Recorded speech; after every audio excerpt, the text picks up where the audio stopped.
While vampires have been around forever, lately there's been a resurgence in their popularity. Here's CBS News correspondent Michelle Miller, who's in New York with more. Good morning, Michelle. Good morning. Well, people are always thirsty for new trends, and now these legendary monsters may be satisfying their taste buds. I am Dracula. Once, the Count ruled as the baddest bloodsucker of them all. But in the 1980s, that dark, evil image became younger and hotter in The Lost Boys. I haven't been human for 200 years. Vampires grew a conscience in the 90s after an interview with one, and slayed audiences with Buffy's love 'em but hate 'em routine.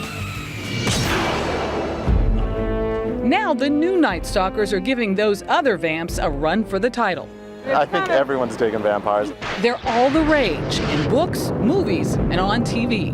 There's always been a fascination with vampires and lusting after what you can't have. CARISSA Rosenberg is 17 Magazine's entertainment editor. So vampires are cool now. I guess it's cool to be into vampires right now, definitely. Blame the Twilight book series and its big screen namesake. Kristen Stewart says the story's simply irresistible.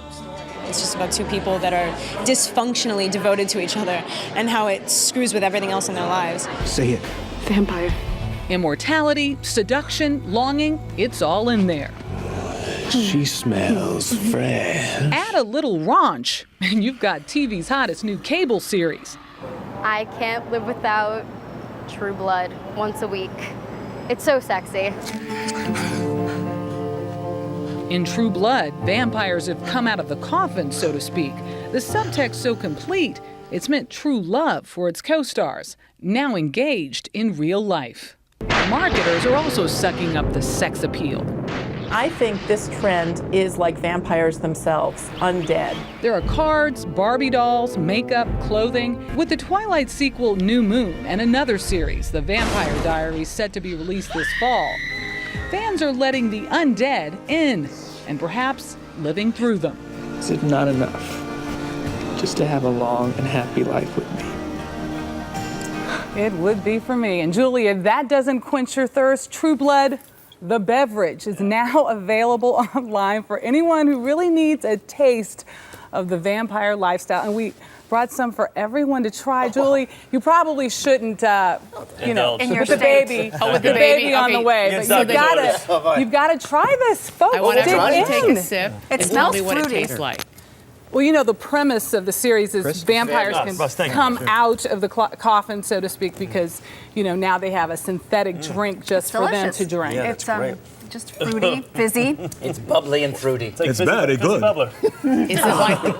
Is it like Hawaiian Punch, Maggie? It is. You know Yeah, what? Jules, exactly. Dead on. Hey, you guys have No pun intended. That's very nice. Okay. You guys have fess up. favorite vampire movies? Right. Who likes vampire movies here? Me, obviously. I was never a huge fan. Although I will say this, that True Blood series is fantastic, but from a movie standpoint, I don't know.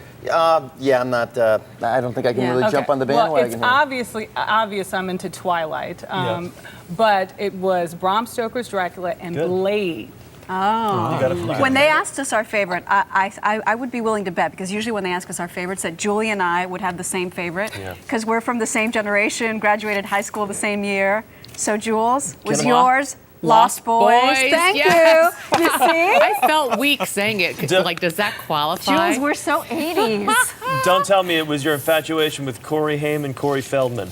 The two Corys in one. Jason Patrick, wasn't he? Jason Patrick's hot. Jason Patrick, Kiefer Sutherland, that was the biker. It was the launch of the new vampire. Look, Julie's thinking about it and fanning herself. Or is that just your pregnancy? How about you, Russ?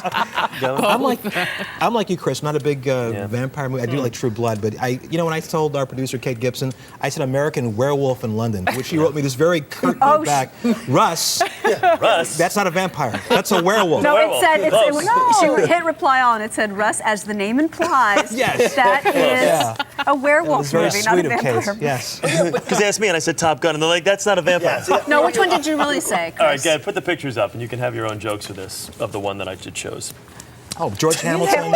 Is that you? Love at first bite. Striking resemblance to George Love Hamilton. at first bite. Susan St. James right there. It's when you're that You familiar- recognize how much you look like him, that right? familiar pain in the neck meets your funny bone. You know, it's funny. I met George Hamilton once. You're not acknowledging this. You look a lot like him. Yeah, well, the tan. Everybody's like, well, And you the got a hair. tan. I met George Hamilton. Especially with the part down the middle. Yeah, right. When I used to work at ET, I interviewed George Hamilton once. I said, "How come you are always tan?" I said, "What is the deal?" He said, "To be honest with you, Chris, here's my secret. Before I do a Tonight Show or a Regis and Kathy Lee, I like to do what I call topping off." So he tops off. He's not like that all the time. So now you know. Thank you, George, for that. We'll drink to that. Resemblance. Cheers. We'll be right back.